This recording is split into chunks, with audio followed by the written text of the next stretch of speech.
Caller, where you at? Hello. Hi. Oh, hi. Hey. You guys are talking about dogs and cats, right? Or is it just dogs? We're talking about in general. dogs and cats. What's your name? Oh, I'm John. Hi, John. Hi. Well, I just wanted to mention I'm a pet lover. I have about like 5 cats and only 1 dog. Oh. And I would say that cats are my favorite, and that you're right about the hair. They do get hair everywhere. Yes. I have to keep lint rollers all the way everywhere.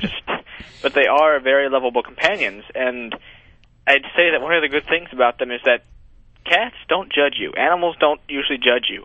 If you see people judging you all the time, animals don't really do that. They accept you for who you are, no matter what.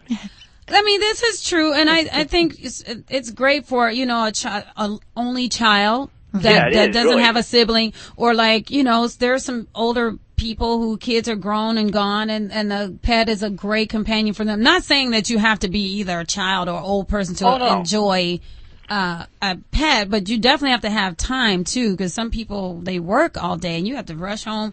Well, I can't go to happy hour after work because I have to let Fido out and let him out to go to the bathroom and give him water, If you're out there, they'll terrorize your house. You have all kind of stuff out there. Your coffee table be turned over and everything. So why do you like the cats more? Well, I think, cats, at least in my opinion, are the more intelligent of the 2 animals, but I've seen some pretty intelligent dogs, too. Oh, well, so have I. And they're more cleaner. I mean, dogs are always slobbering over everything, and they rip it. There you go.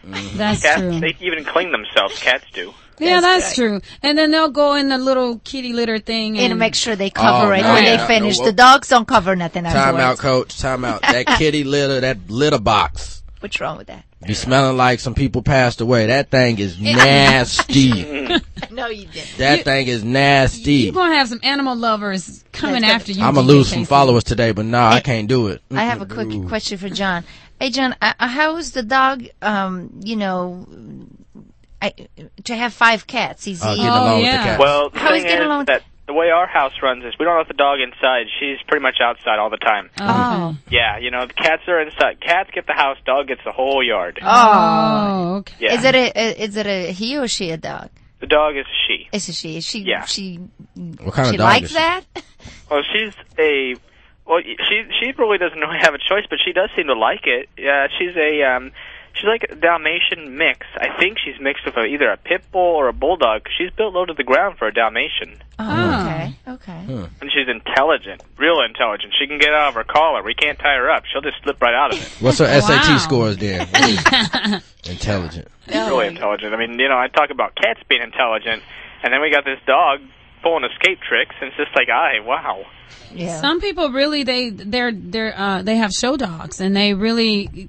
I was talking to this couple at Runyon Canyon a couple of weeks ago, and they said there are so many different tips on how to teach dogs how to close the door and different things like that, to say certain things. Mm-hmm. And there's little tricks that they have, and they learn how to do these things. So they are very smart. Oh, yeah, that's true. But sometimes our cats, it's not like we don't teach them tricks, but eventually they become wise to what we're doing, and eventually they try to do stuff themselves. Like sometimes the back door won't close completely. If they jump just right, they can hit the doorknob if it's not locked, and they can actually open the door. Oh, wow. Try to get out. And sometimes they've gone out, but I mean they were raised in the house, so they don't leave. But I mean sometimes these cats are real tricky. I see. Well, thank you so much, John, for calling in. Enjoy your pets. Thank you. Yeah, have fun with the pets, man. Will do. He got a zoo over there, like a little pet farm over there. I could send kids over there for a field trip. You know what I'm saying? You got a lot of animals over there. I know this lady I used to work with, Janet. She takes in whatever stray cats there is. I think she got like 10. I might be exaggerating a little, but if not, like 8. And she have all these cats, and she, when they have to go to the vet, when you got like 8, 10 cats and they get sick, those vet bills add up, and she wanted to get, because you can get your animal on your insurance. I heard about you that. can get you can get it on your insurance. And I was like, well, why don't you do that instead of paying? She said, but each one costs like so much, like adding a child on each time. So she, she stresses over there, and she have this squirrel that comes by every day that she feeds. She just loves animals, so she don't turn. And even like an opossum or something like that. I know I heard you really like. Oh, please. I'm scared of a possum. You can have a dragon, a dinosaur, boa constrictors, pythons, and you got a possum on the other side. I'm gonna run towards the other animals. Oh no! You sound like Michael Vick. That's another story to talk about. I didn't want to touch that subject, but at the same time, we're gonna talk about Michael Vick thing. Hey, Rock, you brought it up, so.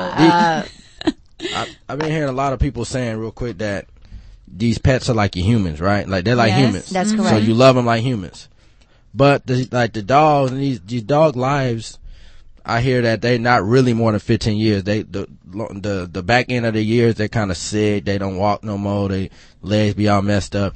So you get close to these animals that are gonna die while you still all in love with them. Uh-huh. And then since he's so close to you, cry and feel all suicidal, and you get another one. Then he died. You lose about 3 dogs in your lifetime. How fun is that? How does that make sense? It is difficult because I know some people who have lost their pet died or whatever, and they were devastated. Somebody always got to put the dog down. We'll just get another one. But you can't just and not. And some people do have they stuff the animal that they can actually see them in the living room all the time that they don't spooky. lose. You're right. Yeah. When they die, they'll have it stuffed and they save it. Yes. And that's the way they feel like they still can. You can even still around. Some will even cremate it and have their dog in the urn and everything. They have the same amenities and same things that we have as people. As human beings. Don't get me wrong. I've seen some cool tricks, and I've seen I can see some dogs at a distance. If you're happy with them, they cool. As long as they'll come near me, fine. I don't hate any animals. You don't? I would prefer not to have any animals. My kids can get them when they move out. But I heard the main thing is about I'm a clean dude, like the cleanliness, the way they smell, and then the hair and stuff. And I'm allergic to dogs and stuff like that too. And I just don't like dirt, germs, and bacteria. And I heard this about female dogs. I didn't know they really have a cycle. They do. And they really do They do. They really do you got to, they let loose. You know what I'm saying? That's not good. That is not good. That's nasty. We're gonna touch back on that after we take our commercial break, because we just been talking and enjoying this topic. Yeah. So we're gonna touch back on that, because you're absolutely right. Dogs the female dogs do actually have a regular cycle. That's crazy. We'll be back, man. So we'll be back with pets versus humans.